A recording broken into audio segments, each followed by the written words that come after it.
अक्सर ऐसा होता है ना कि इस भागदौड़ भरी दुनिया में हम कहीं खुद को ही खो देते हैं। तो चलिए आज श्री विभूजी महाराज के प्रवचन के जरिए उस रास्ते को समझते हैं जो हमें हमारे असली उस स्वरूप तक वापस ले जाता है जो कभी बदलता नहीं।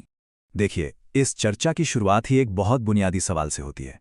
एक ऐसा सवाल जो हम सबको कभी न कभी परेशान करता है। वो ये है कि सब कुछ जानते हुए भी कि हमारा समय यहाँ सीमित है, हम आखिर अपने रास्ते से भटक क्यों जाते हैं। असल में होता यह है कि हम अपनी पहचान के पिंजरे खुद ही बना लेते हैं। मेरा पद क्या है, मेरा धर्म क्या है, मेरे पास क्या क्या है। इन सब में हम इतना ज़्यादा उलझ जाते हैं कि उस सरल इंसानियत को ही भूल जाते हैं जिसके साथ हम पैदा हुए थे।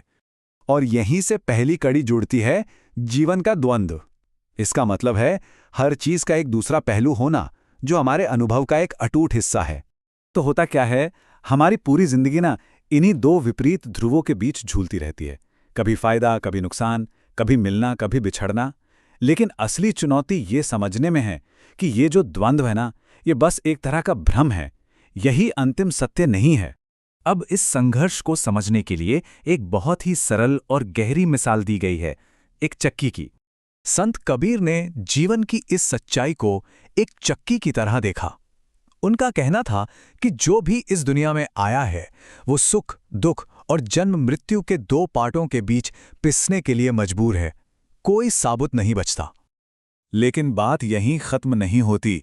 कबीर के बेटे कमाल ने एक बिल्कुल नया नजरिया दिया। उन्होंने कहा कि ध्यान चक्की के उन पार्टों पर नहीं होना चाहिए जो पीस रहे हैं, बल्कि उस एक चीज पर होना चाहिए जो हमेशा अपनी जगह पर स्थिर और सुरक्षित रहती है।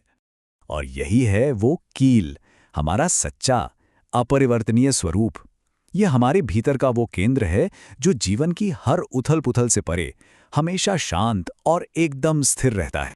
तो अब सवाल ये उठता है कि हम अपने भीतर इस कील को, इस स्थिर केंद्र को आखिर खोजे कैसे? तो इसका भी एक रास्ता बताया गया है। ये रास्ता हमें बाहर से भीतर की ओर ले जाता है।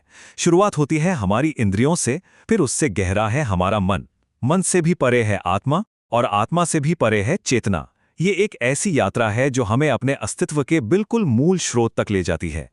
अब अगर रास्ता इतना साफ है तो फिर हम इस पर चल क्यों नहीं पाते?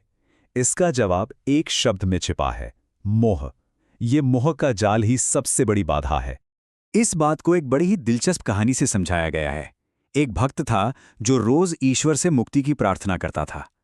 तो एक दिन भगवान ने उसकी इच्छा पूरी करने के लिए मृत्यु के देवता यमराज को ही भेज दिया। जब दुनिया से सच्ची मुक्ति का सामना होता है तो असल सवाल सामने आता है, क्या कोई सच में जाने के लिए तैयार है?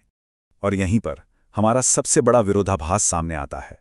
मतलब हम सब मुक्ति तो चाहते हैं, दुखों से छुटकारा चाहते हैं, लेकिन इस दुनिया से हमारा मोह इतना गहरा है कि जब सच में जाने का मौका मिलता है तो हम हजार बहाने बना लेते हैं।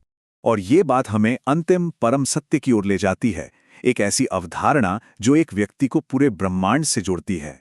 एक बहुत ही प्राचीन और गहरा सत्य है, जो पिंड में है वही ब्रह्मांड में है। इसका मतलब है कि जो कुछ भी इस विशाल ब्रह्मांड में है ना, उसका एक छोटा रूप हमारे अपने भीतर भी मौजूद है।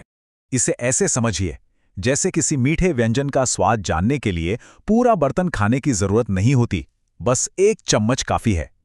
ठीक वैसे ही ब्रह्मांड का सार समझने के लिए अनंत ब्रह्मांड को जानने की जरूरत नहीं है। देखिए, हम दिन भर में 3 अवस्थाओं से गुजरते हैं, जागते हैं, सपना देखते हैं और गहरी नींद में सो जाते हैं।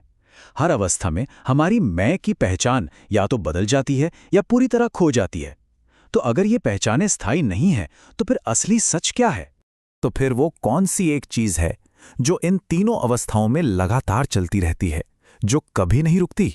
वो है हमारी सांस, हमारी सांसों की वो सरल निरंतर लय। ये जो सांसों की निरंतर लय है, ये एक मौन प्रार्थना की तरह है जो अपने आप दिन रात चलती रहती है। यही तो जीवन का असली सार है, जिसे हम अक्सर नज़रअंदाज कर देते हैं और अपनी उम्र यूं ही गंवा देते हैं। तो आखिर में ये विश्लेषण एक बहुत ही जरूरी सवाल हमारे सामने छोड़ जाता है। सवाल यह है कि जीवन के इस अंतहीन भागदौड़ में क्या हम सच में कभी रुककर अपने लिए, अपने भीतर झांकने के लिए थोड़ा भी समय निकालते हैं? इस सवाल पर विचार जरूर करना चाहिए।